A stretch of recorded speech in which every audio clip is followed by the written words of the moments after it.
Cricket நம்மளுக்கு நிறைய விஷயத்த கற்றுக் கொடுத்து தான் இருக்குது. வாழ்க்கை தத்துவத்தை கிரிக்கெட்லேருந்தும் கற்றுக்கலாம். இன்றைக்கி தேதியில் சஞ்சு சாம்சன் வந்து புகழாத ஆட்களே கிடையாது. சஞ்சு சாம்சன் நிறைய பேர் வந்து பார்த்தோம்னா புகழ்ந்து தள்ளிக்கிட்டு இருக்காங்க, வாழ்த்துக்களாக கொட்டிக்கிட்டு இருக்காங்க. இது வந்து நம்ம வாழ்த்துக்கள் கொடுக்க வேண்டிய தருணம் தான்.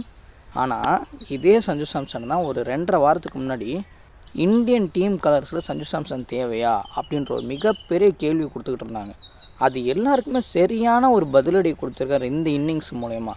இந்த சிச்சுவேஷனை தான் நம்ம வாழ்க்கைக்கு மிகப்பெரிய ஒரு உதாரணமாக எடுத்துக்கணும். நம்ம வாழ்க்கையில் 1000 பிரச்சனைகள் வரலாம், 1000 தடைகள் வரலாம், எது பண்ணாலும் தப்பாக போய் முடியும்.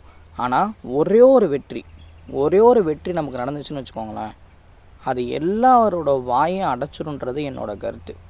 நீங்கள் ஒரு விஷயம் செய்கிறீங்க அப்படின்னா அந்த விஷயத்தில் நீங்கள் ஃபஸ்ட்டு நம்பணும், நான் ஜெயிச்சிருவேன் அப்படின்னு சொல்லிட்டு. யாரோ ஒருத்தர் சொல்கிறதுக்காக உங்கள் முடிவை அடிக்கடி மாற்றிட்டே இருந்தீங்க அப்படின்னா நீங்களும் ஜெயிக்க மாட்டீங்க, கடைசி வரைக்கும் ஓடிட்டே இருக்க வேண்டியதான். ஸோ உங்களுக்கு உண்டான ஒரு தனித்துவத்தை நீங்கள் வச்சுக்கணும். போஸ்ட் மேட்ச் ப்ரெசன்டேஷனில் நீட்டாக ஒரு வார்த்தை ஒன்று சொல்லியிருந்தார். நான் வந்து 50 மேட்ச் விளாண்டுறீங்க அப்படின்னா 100 மேட்ச் வேடிக்கை பார்த்துருக்கேன்.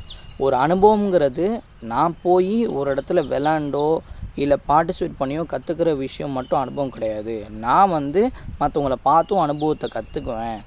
அதுதான் சிறந்த அனுபவமாக எனக்கு இப்போ வரைக்கும் அமைஞ்சிருக்குன்ற மாதிரி ஒரு வார்த்தை ஒன்று சொல்லியிருந்தார். வாழ்க்கையில் கஷ்டம் வரதான் செய்யும், நிறையா பிரச்சனைகள் வரதான் செய்யும். அதை மீண்டும் வரதும் நம்ம கையில் தான் இருக்குது. அது நம்ம அனுபவப்பட்டு தான் திருந்தணும்னு இல்லை, 4 பேர் பண்ணுற தப்பை பார்த்து திருந்தி மேலே வந்துடலாம். இது கிரிக்கெட் லைஃப்பில் தினம் மேட்ச்சில் நடக்கக்கூடிய ஒரு விஷயம். ஸோ கிரிக்கெட் நம்மளுக்கு நிறைய விஷயத்தை கற்றுக் கொடுத்து தான் இருக்குது. வாழ்க்கை தத்துவத்தை கிரிக்கெட்லேருந்தும் கற்றுக்கலாம்.